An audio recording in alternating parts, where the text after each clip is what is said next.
Just leave. You know what, Byers? Not worth Your it. family, I mean, Leave it. Someone you just heard is not actually American. And if you're like me and you know nothing about pop culture, that may surprise you, especially because this is what Stranger Things actor Charlie Heaton sounds like in real life. Amazing one-liners. They were supposed to divert the traffic. As many English language learners know, going from British English to American English is not an easy process. But here are 6 reasons why Jonathan Byers, or Charlie Heaton, are able to make that transition successfully. And maybe one reason why it's not as successful. The first big difference that we'll discuss is the ah sound, where in American English you want your mouth to be pretty wide and your tongue to be low. This is found in words like stop, lock, or even got. You just gotta be patient. What's great about the scene is you've got... Notice that the British English version tends to be a little bit more closed and a little bit tighter with less air coming through the throat. The same is also true for what we see in the American English ah sound, like in words like cat or sad, where the mouth is wide, back and front of your tongue are down, middle of your tongue is slightly raised. This is different than what you find in British English, which actually has a slightly more relaxed sound, though maybe a little higher in the throat. Compare the ah sound which we hear in Stranger Things when Jonathan Byers talks to Nancy.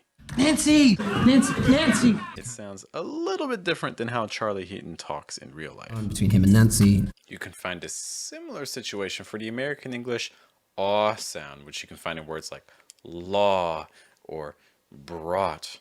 Should have thought about that before you talked to them. Notice again, lots of air coming through the throat, back tongue a little high, and it's a relatively open sound. The British version does tend to be a little bit more closed. It brought a levity. One last vowel sound that British English and American English don't always agree on is the oo sound, found in words like food or tooth. What you hear Jonathan Byers use in Stranger Things sounds more like this. What's this? Proof? But in British English, this oo sound often changes, even adding a slight like e sound before it, especially when the oo comes after a letter like the letter T or the letter N. For instance, listen to how Charlie Heaton pronounces the word no. Eduardo, who's new. Shifting the consonant sounds, one of the biggest differences you'll hear between American English and British English is going to be the L sound, especially at the ends of words. In American English, when an L is at the end, it typically becomes known as a dark L sound. Instead of that strong L sound, like you see in a word like light, you get something like in a word like trouble, ball, where the L is almost a vowel sound, right? The back of your tongue's higher and the front of your tongue's going to drop.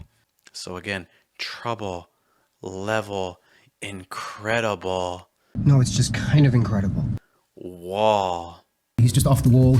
In British English, you'll keep some more of those standard features with a more closed sound. All right, we've avoided it long enough. One of the consonants that's most famous for being different between American English and British English is the R sound. You know, British English is very interesting in this regard. It adds an R sound where American English won't have it. For instance, occasionally at the end of vowels, like in a word like idea. Which I have no idea about. I just don't know if this is such a good idea anymore.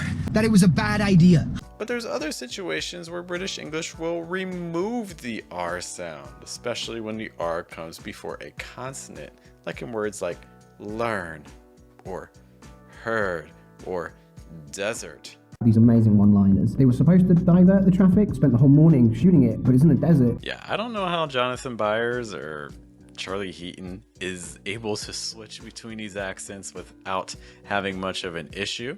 I do have 2 theories though. One is that he actually makes some slips in his accent that are just subtle enough to notice. See if you can hear it here.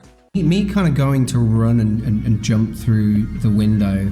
We're from the Hawkins Post. Another possibility is that his British English accent is one of the British accents that's closer to American English. For instance, did you know that in British English, there's an accent called Estuary English that sounds very similar to American English? You can find out more information about it here.